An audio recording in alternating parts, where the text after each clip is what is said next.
Hello, everyone, and welcome to another episode of Bodied, a Clown on Fancast. I'm your host, Havokpus. With me is my co-host, Frozencreek. How are things, in the summer, Frozen? We've had better weeks. I didn't really get much of a chance to watch our games over the weekend because Detroit had some major flooding. I sent a photo to you, and it was so deep on our biggest expressway change. Yeah, I was seeing cars actually kind of almost completely submerged in water. Oh yeah, it was 3 inches from the top of an SUV. Yeah, it was insane. I didn't know Detroit could flood. So Detroit is built kind of lower, but the main issue is that the freeways are built below ground, below neighborhoods, which at the time was a big deal because it kept sound out of neighborhoods because it was, but it doesn't drain lower properly because it's low. Yeah, and they didn't build it to drain very well. So a combination of those two things means that every 5 to 10 years, we get a major flooding event like this. So, and in the midst of all of that, I lost internet because a squirrel chewed our line. So I didn't have internet all weekend to watch our games. but I'm back online. It was a long weekend. Played a lot of Switch. Bought Mario Golf. So yeah, got some stuff to do. But I'm glad to have internet back. That's honestly, living like a caveman, but now you're returning to the 21st century. Exactly. How was your vacation? I had to drive to Alabama last night, so I got there around a little before 10, and I was really, really, really, really, really tired. Yeah, I'm sure. But I'm back now. I'm ready to talk about some Cloud9. Yes. Actually, I feel like now is a good time to mention it. Is it this week that one or both of us is appearing on another show? I believe so. Yes. So we're gonna, or what's it called again? Oh no! Oh, you put me on the spot like this. I don't have my phone. I was hoping you knew. Okay, so I forgot. I'm pulling it up. So there's a few of us. Daily Fantasy Summoner, I believe is what it's called, with a guy named Prime or Solo Bolo. I can't tell which one.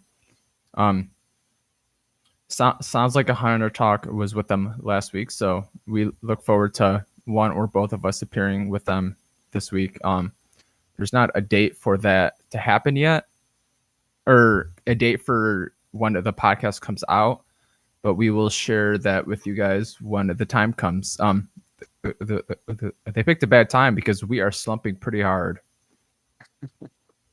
But yeah, it's not ideal. Yeah, but before we get to LCS, we do have some other stuff. Yeah, I did want to talk about the London Spitfire because it was Sparker's, Overwatch League debut. Still lost, but the team looked a lot better. We actually went to all 5 maps, and it was a really close loss to the San Francisco Shock. The multi Overwatch League champion winning team. So that's kind of impressive. I'm not gonna lie.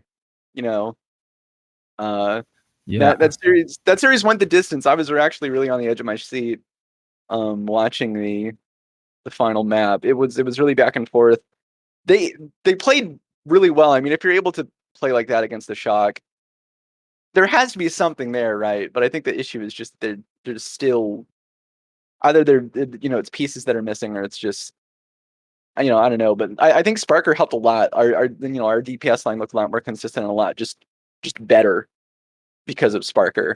And I think that Sparker's definitely going to be someone who's going to stay in the league and going to be successful either here or on another team.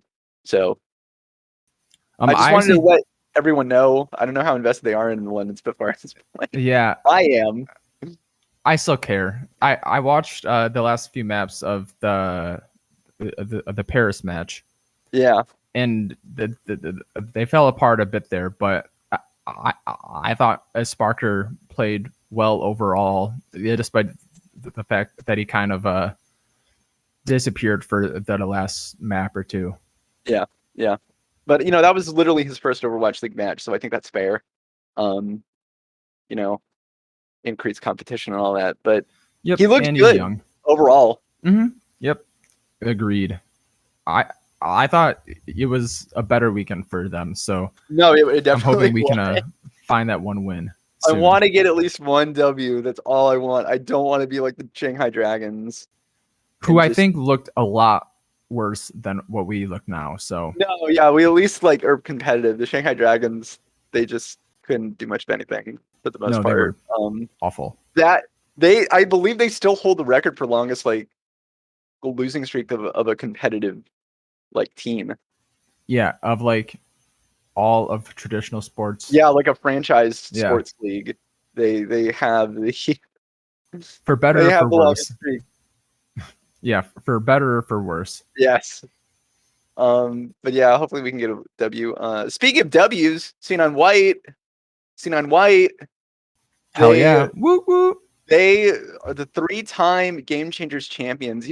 I think we were talking about this last time or previous episode, the one before last, where we were saying how with Katie gone, Game Changers might be a lot harder. They were having some rough matches, maybe up and down. Maybe they struggle a bit and just have some issues. They legit crushed it, Frozen. I don't think they dropped a single game or a single map.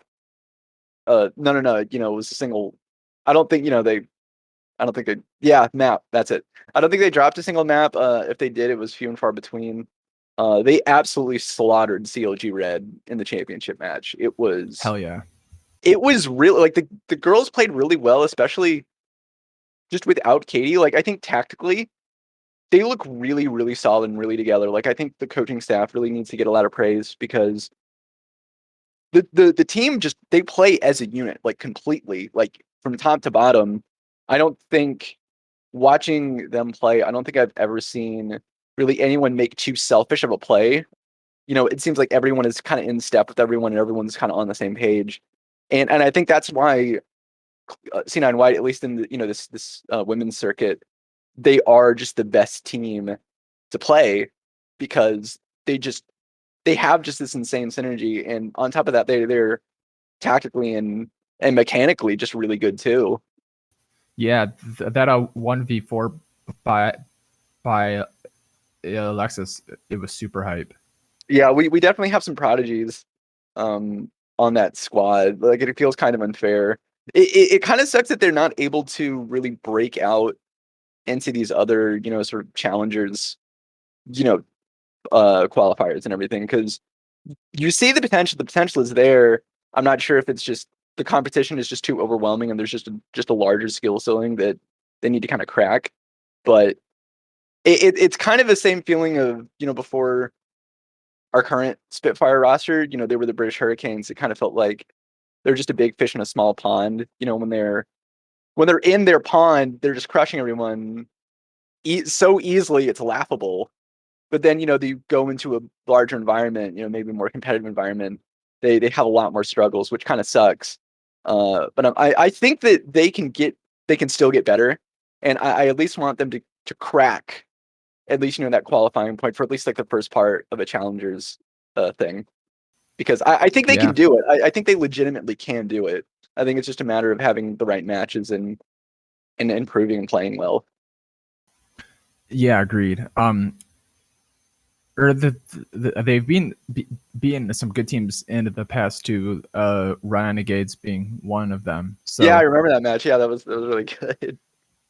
yeah, and I think that once we get like a consistent roster practicing and such, that I think that we should have some better luck. Obviously the loss of Katie hurts, but it was uh, well warranted and she deserved it. Yeah, So, yeah. But but yeah, really proud of the team. congrats to them. And to do this for the third time is also insane.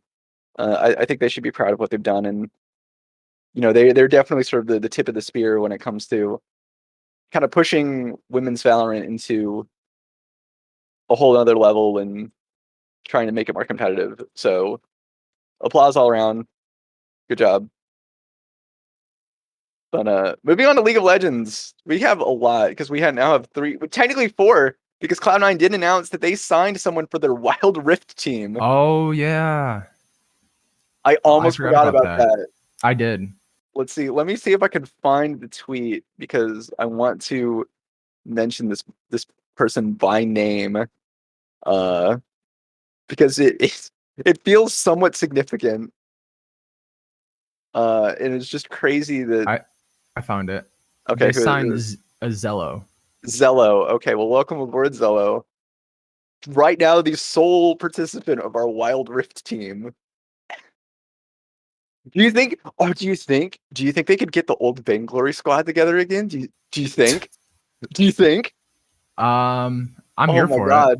If they can get the old Vainglory roster, I would scream like a teenage girl, because that Vainglory squad was just so good. And I remember them going to Worlds and like narrowly losing to go to the finals, but winning the third place match. And just they were back-to-back North American champions, Frozen. They're so good. Yeah, it's been wow. It looks like they've been gone for more than three years now. So I'll never forget. Yeah, I can't even think of who is on it, but I would like to see one of them show. Yes, they show back up at some point. C9, if you're listening, Jack, if you're listening, please make me the happiest man in the world. Yeah, and I'm sure that they're still good. So yeah, how hard can Wild Rift be versus Vainglory? Am I right? As someone who's played both, I feel like Vainglory is probably harder. So yeah, Vainglory was kind of hard. Yeah, so I'm hoping they announce a team soon. I haven't heard anything about competitive events yet, but yeah, I haven't either. Sure, they're happening. I imagine it's in the works, because Riot really likes to tie esports to their games, which they should. Like a good company, Blizzard. I'm looking at you. Fair. Anyway, C9 Amateur, they went 3-0 versus Resolve in the Risen Champions League quarterfinals. Yep. Oddly enough, you said that cast was in Spanish. Yeah, I was looking at the Ryzen Esports Twitter feed for a stream, and they're like, "Oh, it's in Spanish," and I couldn't tell if it was Spanish or Portuguese at first, because I took French, but I'm pretty sure it was Spanish. Yeah, Spanish and Portuguese do have like a lot of similar like words. Yeah, and I saw most of game 2 and 3. I was busy and had it on in the background, but there was a cute little backdoor in game 3. Wixie also pulled out Draven, which was cool. Nice. I like Wixie. He's a really good player. He's really fun to watch. Mm-hmm. And then the top laner, blanking on his name at well, all we know is Captain Shrimp and Wixie. That's all we know. Yeah, and Isles on support. No, I thought Isles is in Academy. Oh shit, yeah, you're right. Get together, Frozen. Yeah, I watched it, but I don't remember who was who, except Captain Shrimps in Wixie now. So yeah, big one. They play in the semis on Monday and finals if they win on Tuesday.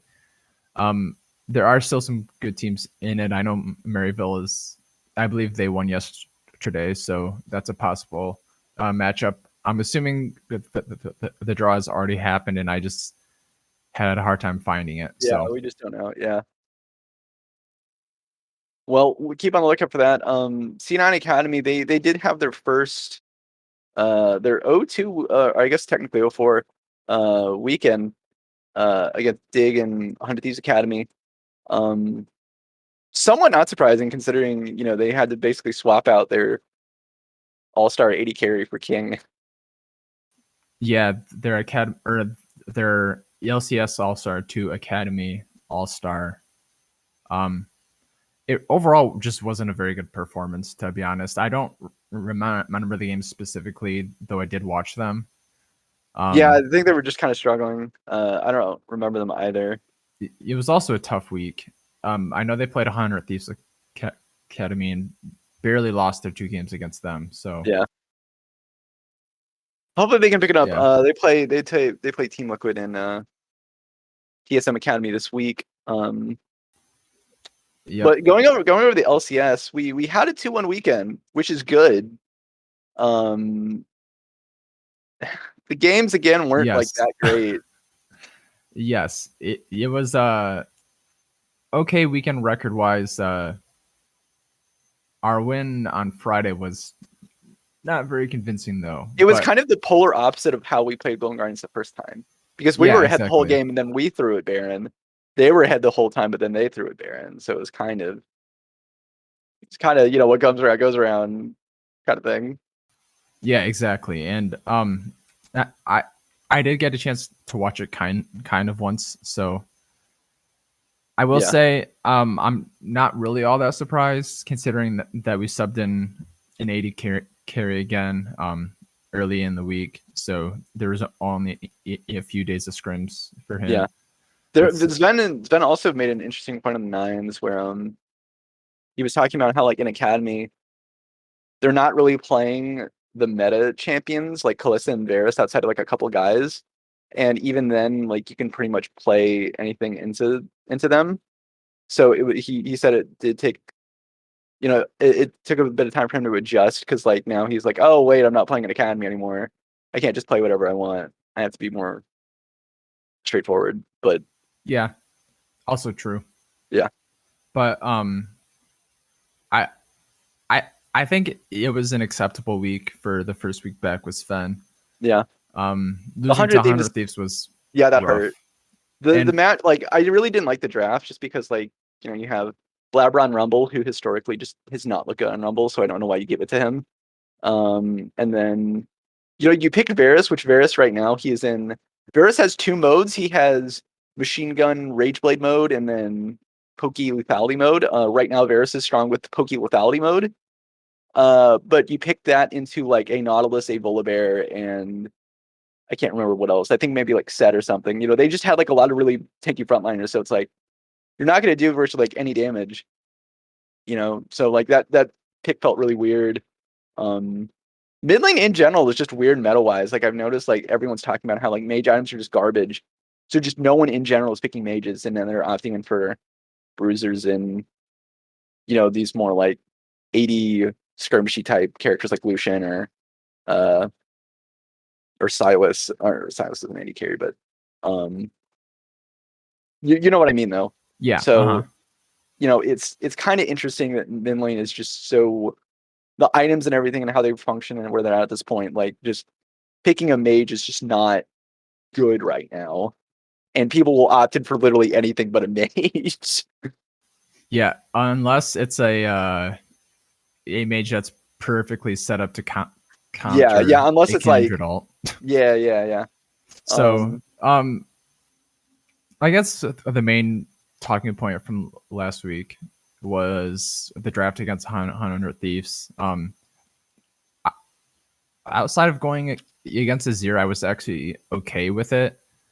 I did like seeing perks on some on something supportive rather than him just throwing up to fudge, which was nice. The Lulu mid I will say did make sense because you can poke out Azir.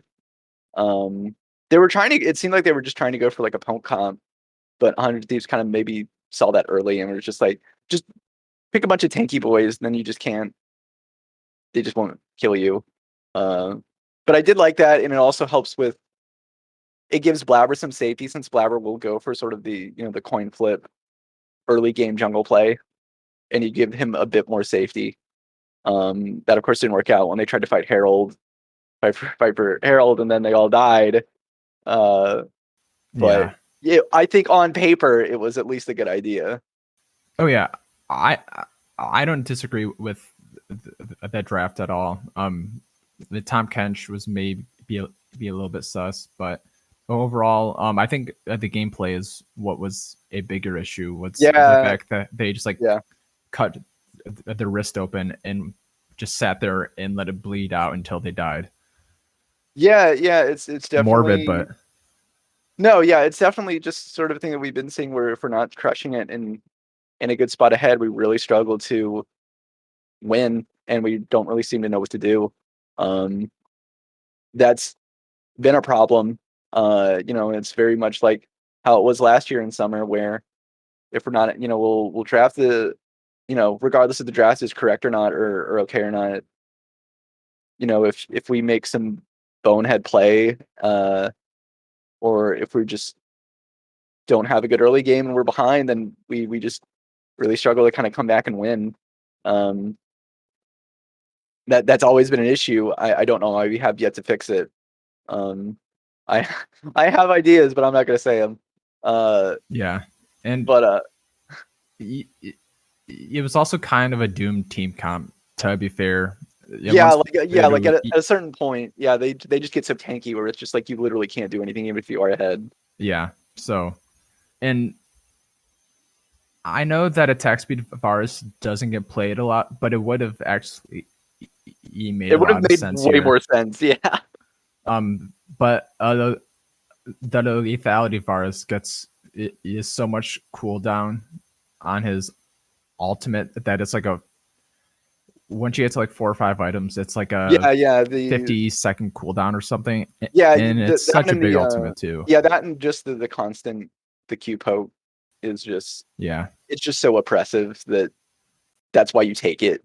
Um, but yeah, I think we did bounce back though, at least for our mental with the CLG game. That was a very good sort of back to basics for C9, where it's just okay, everyone's gonna just play something that's comfortable.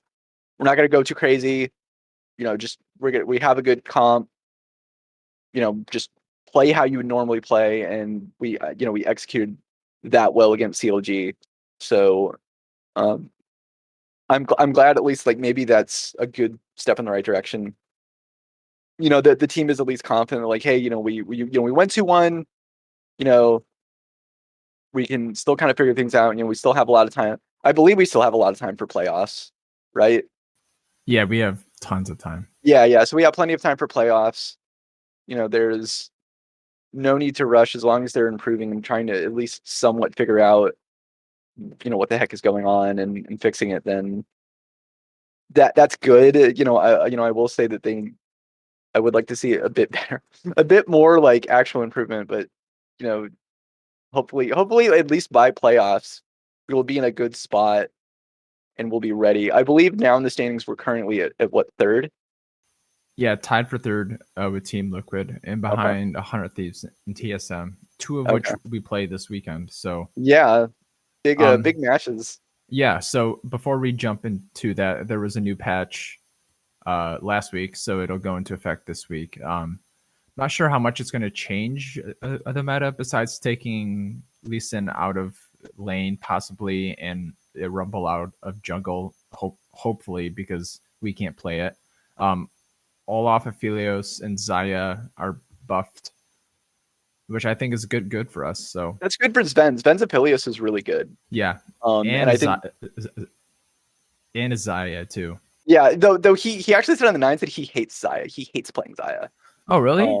Yeah, he Huh. said that it's just he says that for whatever reason it's just a champ that just does not just meld with him. Like sometimes when you're playing a champion, you just feel like it just doesn't agree with you just on like a holistic sort of like level where it's just like you just don't like how the kit functions and it feels so awkward to you that you just don't like playing it.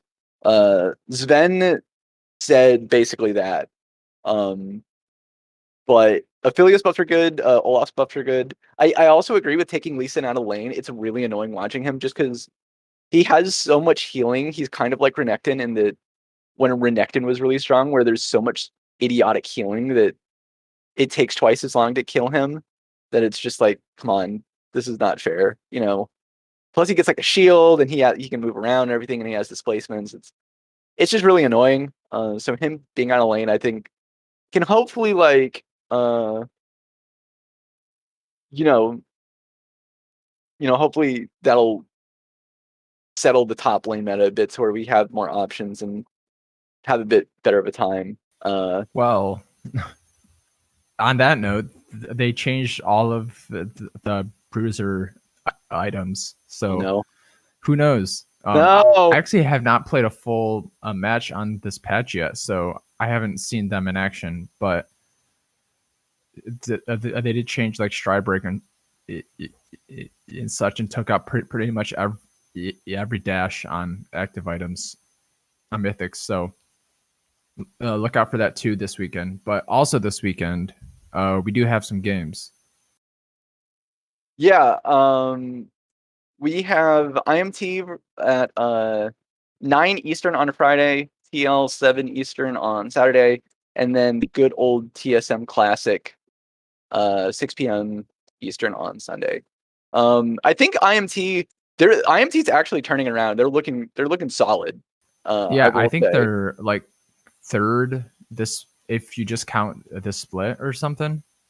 So they're actually like on super fire. Yeah, I have to applaud the Immortals staff and everyone for really turning their program around, because I think I remember in spring and last year, and for a while actually they were just kind of like the butt of a lot of jokes for the LCS, but I think with the roster and the coaching staff, it took a little while, but they're turning around and they look like a solid team. I think it might be tough, but I think that as long as we have a good game plan, as long as we're not too underprepared and we can just play our game without making a bunch of dumb decisions and everything in game, I think we win that. They're in turmoil. I was really shocked. I don't know about you, but I was really shocked when they announced that Jet left. It seemed like it was probably the next step to making amends with Alpha. And Yeah, they kind of needed Alfari. And he hasn't won a title yet, so I'm curious to see what his next gig is going to be, whether he goes back to Riot or if he continues trying to coach. Yeah, that'll be really interesting. I think Jat is honestly a really good coach. Like how, he was able to just make Team Liquid such a strong team for a while because he's just really analytical. He understands the game inside and out, and he's really good at analyzing things and players. So I think he's a great coach. I think whatever happens, if he maybe he goes over to a team like Cloud9, who knows? I think wherever he goes, he's gonna make the programs better. But Alfari starts this weekend, right? He comes back this weekend, doesn't he? He was supposed to be back on Sunday or Monday or something like that, but I don't remember the specific know date. if he's gonna play. I haven't seen anything yet. I assume that he's gonna be playing. Yeah, we're recording this Wednesday morning around noon Eastern Standard Time, so I don't think they've announced anything, but I'll take a quick look. Yeah. While you do that, I think that we should be able to beat Team Liquid. Especially if we're in top form. I think my only issue is that I think my only issue is my this is, you're gonna hear this a lot, but it's really just how Blabber and Perks are playing, because it seems like we really live and die by how they play the early game, how their decision making is in the early game, and how it's transitioning into the mid game. If that goes off, then we have we have bigger problems. So I think as long as that happens, we should beat TL. They are going through sort of a roster flux since Armeo's in, but honestly, I kind of like Armeo on Team Liquid. Team Liquid actually looked kind of good, if just the same in the finals, minus Santorin. So I think that, Armeo really isn't the problem. I think it's more, Alfari was a really strong point top lane, but then he was having issues, so he took a break, but now he's coming back, so he has to kind of get back in practice, and that'll probably be the big things for them. But it should be a really fun match. I'm also kind of excited / nervous about TSM. TSM's been playing really well. This is probably the best I've seen them play all year. They're looking way less sort of indecisive. and you know, kind of coin flippy and more you know, put together and everything. So I'm nervous about us playing TSM. I want us to kind of come in with a good draft that makes sure that Power of Evil doesn't get anything too strong. Um, you know, TSM they're definitely a top oriented team since they have, you know, they have Huni and Power of Evil. So we're definitely going to be focusing maybe a lot. Either you try to match it and focus top half, or you try to do the opposite and go be like, you know, like a bottom half focus team. But our issues with that is whenever we seem to try to focus bot lane in the bottom half of the map, Labber just doesn't get anything done. You know, like he tries to gank bot lane, but a lot of times the ganks don't work and he just wastes time. And you know, best case scenario, you're just kind of wasting time. Worst case scenario, you're giving away a bunch of gold to the other team and they're getting neutral objectives and they're getting stuff done while you're just kind of meandering around trying to figure out what to do. So yeah, I think right now the meta is at a point where we could beat them, but they've been playing their own kind of game super well. Like Power of Evil is like 90% a mage player, and mage items are bad still, and he's still making it work. So yeah, he's just a stupidly good player. I remember even when he was on like Misfits and everything, he was the reason that Misfits was Unicorns of Love. He was on Unicorns of Love? Yeah. I forgot that he was on Unicorns of Love. In season 5 for sure, because he's the one who created Runglaive Ezreal mid. He's the one that made that? I remember when that was a thing. Popularized it. I'm not sure. Yeah, sure if it. I remember when that was like his creation. It was a thing for literally 2 weeks, and then Riot hot fixed it. Yeah, because it was so stupidly strong. He did that. He was one of the main Varus mid players too, way back then too. Yeah. So he's just really good at like taking champions and doing builds that may not be like the norm or, you know, whatever, and just making them work. And it's just so stupid that he's able to constantly do that. And, you know, it's just like, stop being good. Stop doing this. You're not supposed to go your own way and make it work. Or yeah. Struggle outside like the rest of us. Or outside of his Rod of Ages and Nashor's build on Oriana, it's been pretty busted. Overall. I remember him saying how like, no, yeah, I know I'm not supposed to go like Nashor's or whatever on Oriana, but it just feels good. And then her passive has her passive like it makes sense, but it's not something that you like intuitively think like, oh, I should do this. I should auto attack more as a mage. Yeah, it's kind of weird, but yeah, it's counterintuitive, but he makes it work, and then it's just this is dumb. I think like holistically, Perks should be a better mid laners. So it is a game that we should win, or not should, could win. We are on blue side too, which helps. So I think that if we're gonna win, though, it's gonna be through Zven. Yeah. I don't think a loss has been particularly good so far. So that's what I'm gonna be watching. I'm not sure what their game plan is gonna be or what 5 IQ draft they're gonna pull out, but I think that's gonna be our win condition. Yeah, I agree. So what are your predictions? Oh man, I could see us dropping a game. I could see us dropping 2 games. I can see a route that this becomes a 0-3 week, but yeah, this is gonna be a really chaotic week. I can't really tell where it's gonna go just because there's so many ways that it could end. So I want to say we can at least go 2-1, but there is equally a chance that we go 1-2, 0-3, even 3-0. You know, like it's just too all over the place, I think, especially for where the team is right now. Yeah, and I said this 2 weeks ago, 3 weeks ago, that if we go 1 and 2 in beat TSM, I'll consider it a win. So I stand by that still. Yeah. But I would like to see a 3-0, and I feel like a 2-1 is probably the most probable. But if we do go 1-2, I think it'll be beating Team Liquid.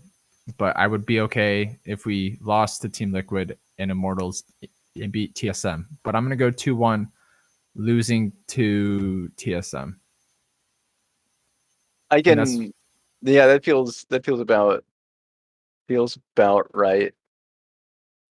yeah. So new patch, some decent changes. So it should be fun and interesting.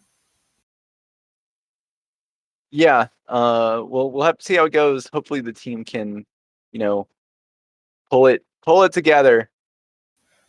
Do it. Yeah, it's been long and enough. I know RNG has been struggling back from MSI, and Damwon Canyon hasn't been playing, so I'm not quite sure why. I missed that in news, but Showmaker's been playing ADC, or no, sorry, Canyon's been playing mid, and Showmaker's been playing ADC. So it was, who was their ADC again? It was something I in actually Gala. don't know. Beryl. Yeah, Beryl. Yeah, like Queen Beryl from Sailor Moon. Yeah, who was Yeah. absolute garbage at MSI. So I'm not surprised, but that's beside the point. But the other MSI teams are struggling, so I guess it's not that surprising. But I would like to see a bounce back week this week, because this is probably our biggest week of the split overall. So Yeah, I'd say so. a big bounce back, and hopefully we'll be here bearing good news next week. Yes. But until then, be sure to follow us on Twitter at C9Bodied, and we'll see you again next time. Yep, and we will share the other podcasts when we know when it's out. So, and what it is called. Don't tell them that we said that. Bye, guys. Bye. Bye.